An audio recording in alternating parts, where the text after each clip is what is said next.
But let's start today talking about the royal family. Reports that King Charles has asked the Archbishop of Canterbury, Justin Welby, to strike a peace agreement which will allow Prince Harry and Meghan to attend the King's coronation in May. Lots of, mixed feelings on this one, I think. A recent poll saying a lot of people would quite like to see them there. Do you think they should be there? Would you mind if they were there, bearing in mind everything they've said about the royal family and the institution? I think at the end of the day, it's his father. It's the biggest moment, the moment he's been waiting for his whole life. I think if he's not there, he'll regret it. I think Prince Charles will definitely be upset if he's not there. And sometimes you just have to put all that stuff that's happened for one day, just put it away and just celebrate a moment in history and be there for your dad. And I think Charles has been clever in the respect that he's kind of saying, isn't he, that he wants him there. Which puts the onus then on Harry. However, I think they're damned if they do and damned if they don't. Because if they turn up, I think the press will make it all about them. And if they don't turn up, the press will make it all about them.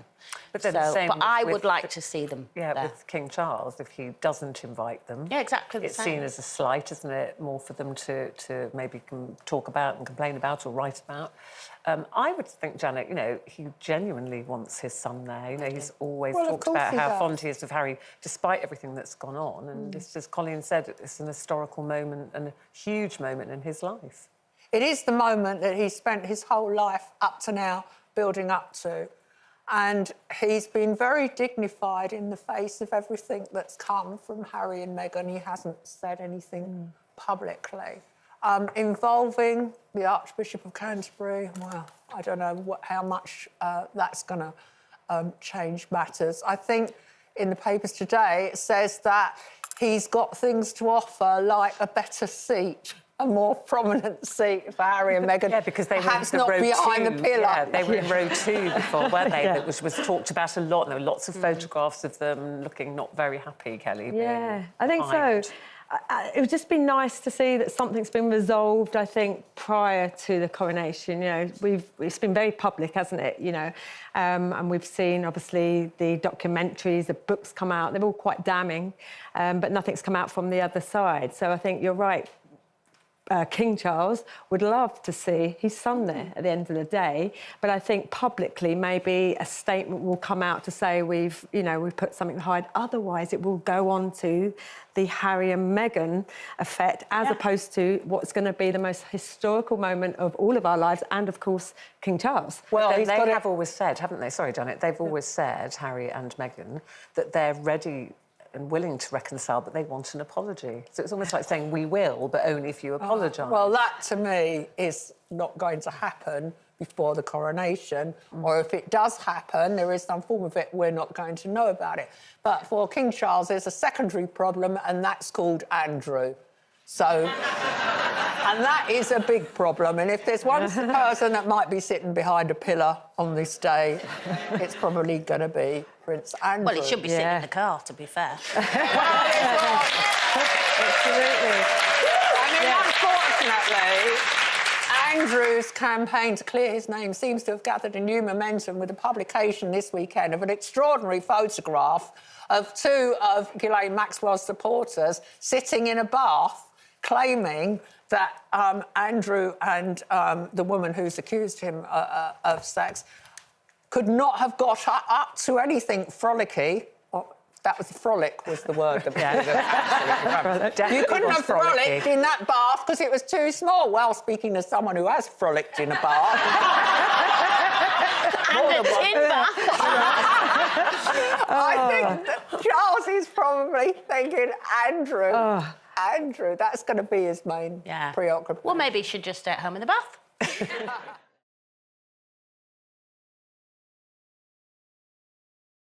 That is children and pornography. And there's new research out that says 1 in 10 children under the age of 9 are now watching porn. Under the age of 9.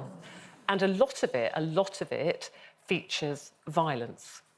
And it just appalls me, but I just think, how do you stop this? There is the internet, which is the most wonderful thing. There is social media, which is wonderful on so many levels.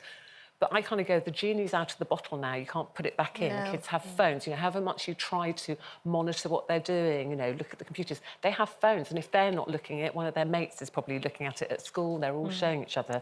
The thing that concerns me, well, it all concerns me, but how many, particularly young boys, are watching pornography that is violent towards women, and they think it's normal. And I was reading this article, and there was a girl of 12 who'd had her first kiss with a boy, and he started to strangle her. Oh, no. Because he had seen that, and he thought that That's was... what they He liked. thought that was completely normal behaviour. I mean, you, as an agony aunt, must get letters from parents all the time with this concern about how do we stop this? I don't know if you can stop it. We just have to educate them, I presume. I don't necessarily think we can stop the social media side of things. That is down to the companies. They have to come forward. I mean, this thing about, you know, well, there's an age limit. You have to be 13 or something to be on, you know, on social media. But who checks? Who checks? They I mean, just have to fill anyone in a date of birth on the thing. So they've just got to work that out. So there's some law has to come out that makes that much harder to do. And as parents, they need to monitor it. We have to stop. I know we're in this generation now where it's all social media, and you have to go along with that. But you still have to be a parent. Yeah. You know, when Kira wanted a phone at 7, I said, absolutely not. But all my friends have got them. I don't care. You're not having one. You know, we've got to stop worrying, oh, my kid's going to hate me because I haven't got a phone. Because now, Kira's very grateful that I didn't get her the phone then. I got it when she started high school because then I didn't have as much control and stuff. But I think you have to have the conversation with them as well. But I think as far as stopping them seeing it online, that's got to come down to government legislation. Well, there is,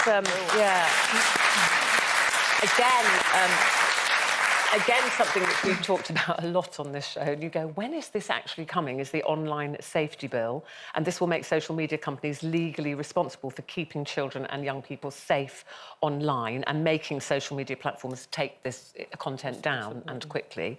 That bill is currently in its second reading, I'm told. It's now at the House of Lords, and apparently it will be, hopefully, passed in 2023. But then it's got to be policed. Then it hopefully will be policed. But Brenda, I mean, it says here that half of 16 to 21-year-old boys assumed that girls either expect or enjoy sex which involves physical aggression. Wow. OK. Well, so that's what they start to believe. Well, it's... obviously, there wasn't social media when I was growing up, so, you know, I didn't have that influence. But you're saying in that paper that her first kiss at 12, I think I was, like, 15 or something when I had my first kiss. But I was really nervous about my first kiss because my grandmother always said, don't kiss a boy because you'll get pregnant. You're terrified. Well, that's great, but she missed out the bit in the middle that is the... you know what I mean? So it's like, I was like, OK, I won't kiss you, but...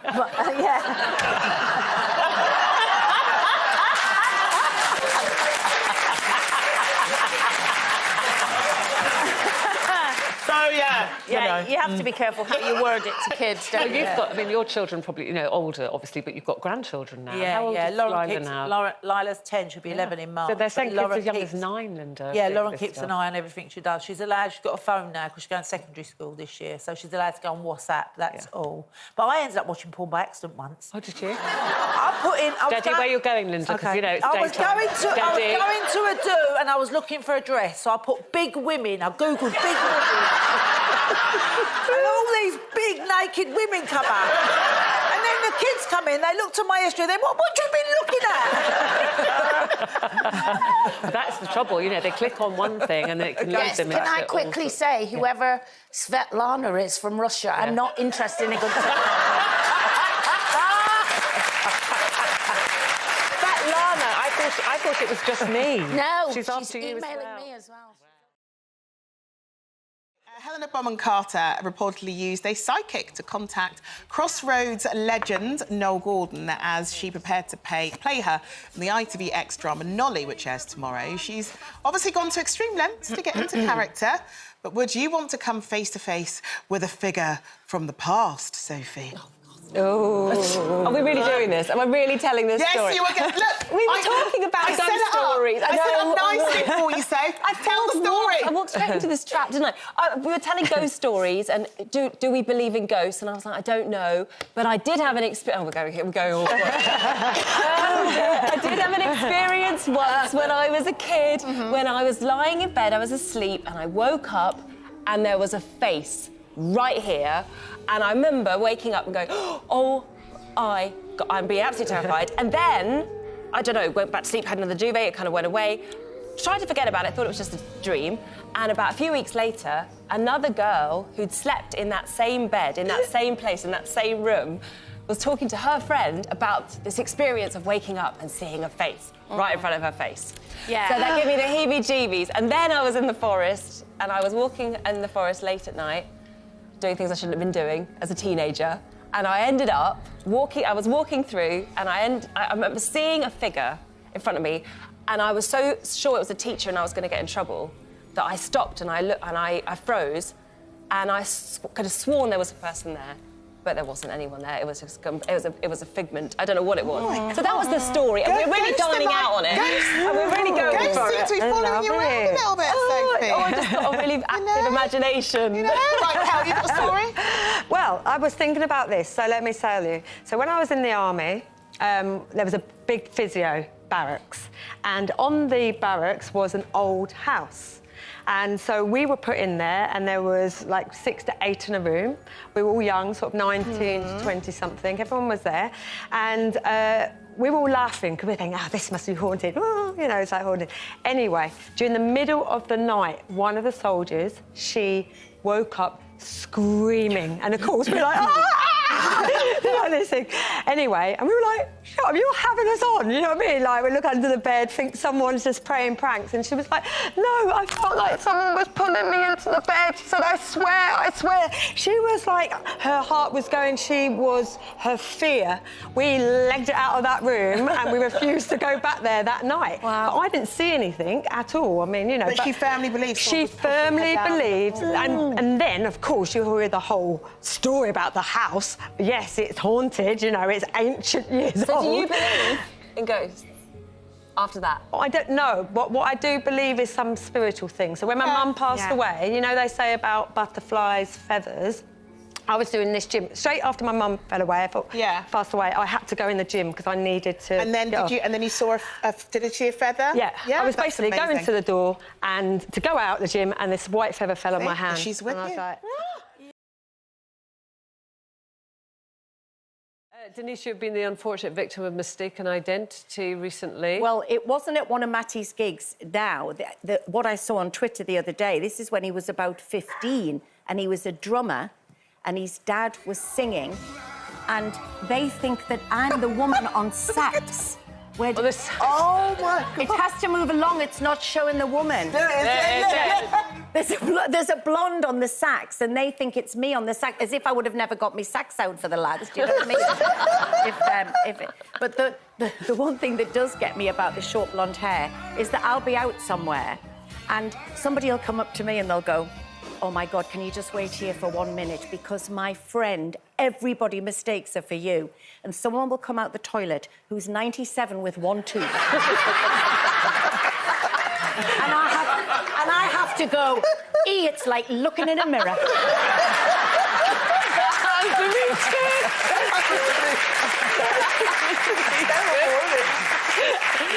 Oh, God. Yeah, that's happened to me. It's so uncomfortable because you're like, oh, my God, honestly, blimey. But, I mean, OK, that wasn't you in the sax, but are you like a singy family? Well, obviously, my son's a musician. His dad is a sort of an actor, but is also a great singer. We had lots of musician friends, so there was lots of music and singing in the house. But my mum, when we used to all go away in the car in the olden days without any seatbelts, and you had my mother she always had a full packet of beech nut chewing gum on her knee, and 40 players on tipped, like this. And then she'd always make us sing, and she'd start the song, and then she'd go, harmonise! Harmonise! Like this.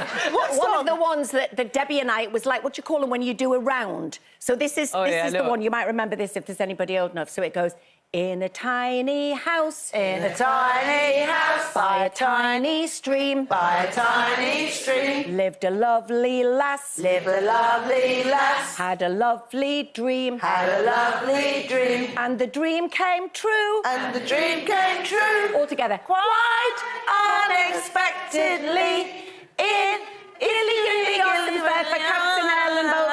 sleep. There we go.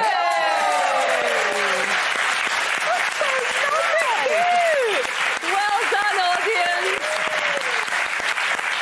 That's so sweet. Goodness, you never heard that before, Judy? Never. I had my own West Indian one, which was hush, mama, baby, baby, one go do. Hush, mama, baby, baby, one go sleep. Do you know that? There's a couple West Indians in it going, oh my God. Yeah, they pat you as you do it in mama's chest. Do you know that one? Do you know that one? Yeah. We used to do that. Hilarious. Everything about you is that, isn't it?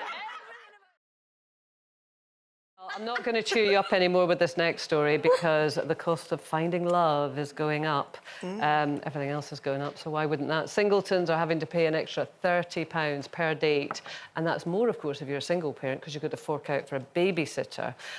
So we talked about going Dutch on dates, but what about, and you are the mistress of love, Judy, asking your date, yeah, she always does that when she's talking about that, to split the babysitting bill? No, because he didn't split me and make that baby, so no. And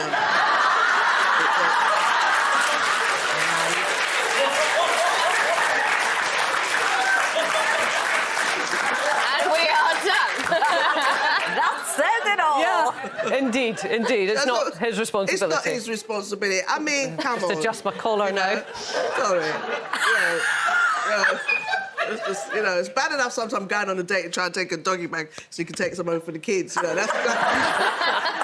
But no, I mean, I think, yes, I know it is hard, and I always had a tag team of friends that would support me in those little things. If you know someone's single, come on, girl, you got a date, go out, and you support like that. I don't get me wrong, though, I have had a guy that I dated for some months who went on a lovely date and he wanted me to stay over, and I was like, I can't because the babysitter is till a certain amount of time, it's going to be more money. And he said, don't worry, I've got you. So that was very nice. But I think when you're going into the date, I mean, you're setting off... Did you take cash off him then? Of course, what happened to you? What, you woke up and then... it was £20 more. I'm glad nobody got a picture of that. But no, I think to go into the date with that attitude is, it's probably be a turn-off for a lot of guys or men. Yeah. But, I mean, you had a relationship, obviously, that had been established over months with this guy, which is different from, meeting somebody online, Saturday night, will you pay the babysitting bill? I mean, that's going to be a difficult one. Is it specifically the dates, though, that have gone up, or is it because, as well, people are paying to be on dating apps? No, I think it's the date. So you go to the cinema, you have a couple of drinks, you go for a pizza. I mean, it doesn't have to be anything lavish, but everything's gone up. It's a luxury, isn't it, a date, let's be honest. Within the single mum's life, dates come quite low down the priorities. Yeah. But for me, when I was, Noah was quite young and I had to try and get my life back together, and I took him to auditions with me, because I hadn't got the job yet. It was an audition for a job, and so there I'd be with the pram. What, in the pram? And I'd literally just leave him with the receptionist and go, would you mind? I've just got this, who knows how long I'll be in there, 15 minutes, maybe half an hour.